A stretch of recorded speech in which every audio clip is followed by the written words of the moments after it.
നമ്മൾ ഓരോ ബന്ധങ്ങൾക്കും ഒരുപാട് കണ്ടീഷൻസ് വെക്കുന്ന പോലെ തോന്നാറില്ലേ?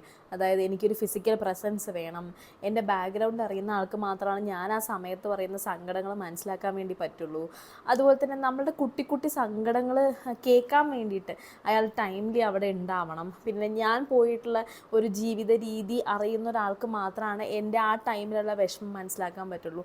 ഇങ്ങനെ ഒരുപാട് കണ്ടീഷൻസ് നമ്മൾ നമ്മുടെ ലൈഫിൽ ഒരു ഫ്രണ്ട് വരുമ്പോഴോ അല്ലെങ്കിൽ കേൾക്കാൻ ഒരാൾ വരുമ്പോഴോ നമ്മൾ വെക്കാറില്ലേ? അറ്റ്ലീസ്റ്റ് നമ്മുടെ മനസ്സിലെങ്കിലും അങ്ങനെ കുറച്ച് ധാരണകൾ ഉണ്ടാവുമല്ലോ. ഇതെല്ലാം കുറച്ച് ഒരു പരിധി വരെ ഒരു 50% എനിക്കും ഉണ്ടായിരുന്നു.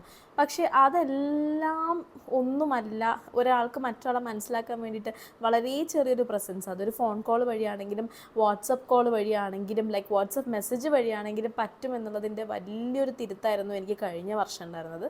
അതായത് ഞാൻ ഇതിന് മുമ്പും വീഡിയോയിൽ പറഞ്ഞിട്ടുണ്ട്, ഞാൻ ഏറ്റവും കൂടുതൽ ഡീൽ ചെയ്യുന്നത് എൻ്റെ ജോലിയുടെയും ബിസിനസ്സിൻ്റെയും ഭാഗമായിട്ട് ഏറ്റവും കൂടുതൽ ഡീൽ ചെയ്യുന്നത് പുറത്തുള്ള പിള്ളേരായിട്ടാണ്. പല സമയങ്ങളിൽ 5 മണിക്കൂർ 6 മണിക്കൂർ ഡിഫറൻസിൽ ഈ പിള്ളേരെന്നെ കണക്ട് ചെയ്യുന്ന സമയത്ത് ഞാൻ ഉറങ്ങായിരിക്കും, അവരുറങ്ങുന്ന സമയത്ത് ഞാൻ എണീറ്റിരിക്കുകയായിരിക്കും. അങ്ങനെ വരെ ഫ്ലക്ച്വേഷൻസ് ഉണ്ട്. സത്യസന്ധമായിട്ട് പറയാലോ, എൻ്റെ പ്രഗ്നൻസി ടൈമിലും അതുപോലെ തന്നെ പോസ്റ്റ്പാർട്ടം ടൈമിലും പ്രീ പ്രഗ്നൻസി ടൈമിലടക്കം ഇവരായിരുന്നു, അതായത് അവർക്ക് അതിനെക്കുറിച്ച് അറിവില്ല, എന്താണ് ഡെലിവറി, എന്താണ് കാര്യങ്ങളൊന്നും അറിയില്ല.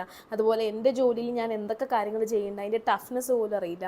പക്ഷേ they still made some time to ask me, ചേച്ചി ഹൗ ആർ യു, സുഖമായിട്ടിരിക്കുന്നോ, സ്വന്തമായിട്ടുള്ള കാര്യങ്ങൾ ചെയ്യാൻ വേണ്ടി പറ്റുന്നില്ലേ, ഞങ്ങളുടെ ഭാഗത്തുനിന്ന് എന്തെങ്കിലും ഹെൽപ്പ് വേണമെങ്കിൽ ഞങ്ങൾ ചെയ്യാട്ടോ. This means a lot. സത്യം പറയാലോ, ഇന്ന് നമുക്ക് ഒന്നിനും നേരില്ലാത്തൊരു സമയത്ത് നമുക്ക് തമ്മിൽ ഒരു വീട്ടിലുള്ള രണ്ടാൾക്കാർക്ക് വരെ പരസ്പരം മൊത്തം കാര്യങ്ങൾ നോക്കാനുള്ള നേരമില്ല ഇന്ന്. അങ്ങനത്തെ ഒരു ലൈഫ് സ്റ്റൈലിൽ നമ്മൾ പോകുന്നത്. സത്യസന്ധമായിട്ട് പറഞ്ഞു കഴിഞ്ഞാൽ ഇങ്ങനെ എനിക്ക് വരുന്ന മെസ്സേജസ് ഉണ്ടല്ലോ, അതെല്ലാം ഞാൻ ഭയങ്കരമായിട്ട് ഓർത്ത് വയ്ക്കും. ഇൻ ദ സെൻസ്, ആ ഒരാൾ ലൈഫിൽ എവിടെയെങ്കിലും സ്റ്റക്ക് ആവുകയാണെന്നുണ്ടെങ്കിൽ എൻ്റെ ഭാഗത്തുനിന്ന് ഒരു ചെറിയ പുഷ് കൊടുക്കാനായിട്ടെങ്കിലും ആ ഒരു ഗ്രാറ്റിറ്റ്യൂഡ് എൻ്റെ മൈൻഡിൽ ഭയങ്കരമായിട്ടുണ്ട്. അപ്പോൾ എപ്പോഴും പണ്ട് ആൾക്കാർ പറയും അടുത്തുള്ള ഒരാൾക്കാണ് നമ്മുടെ വിഷമങ്ങൾ കൂടുതൽ മനസ്സിലാവുക എന്നുള്ളത്. പക്ഷെ അത് ഭയങ്കര കംപ്ലീറ്റ്ലി റോങ് ആയിട്ടുള്ള കാര്യമാണ്. കാരണം എൻ്റെ ബുദ്ധിമുട്ടുകളിലും എൻ്റെ ചെറിയ വിഷമങ്ങളിലും വലിയ വിഷമങ്ങളിലും എൻ്റെ കൂടെ നിന്നിട്ടുള്ള ആൾക്കാരും ഒരിക്കലും ഡെലിവറി കഴിഞ്ഞിട്ടുള്ള ആൾക്കാരോ അല്ലെങ്കിൽ ഒരുപാട് വർഷത്തെ എക്സ്പീരിയൻസ് ഉള്ള ആൾക്കാരോ ഒന്നുമല്ല. വളരെ ചെറിയ പിള്ളേരാണ്. 19 തൊട്ട് 25 വയസ്സിൻ്റെ ഇടയ്ക്കുള്ള സ്വന്തം ലൈഫിൽ പല രാജ്യങ്ങളിൽ സ്ട്രഗിൾ ചെയ്തിട്ടുള്ള ആൾക്കാരാണ്. ചേച്ചി ഈ ഒരു ഫേസ് കടന്നു പോവും, നല്ല ഹാപ്പി ആയിട്ടിരിക്കുക, സ്വന്തമായിട്ട് സമയം കണ്ടെത്തുക എന്ന് പറഞ്ഞിട്ടുള്ളത്.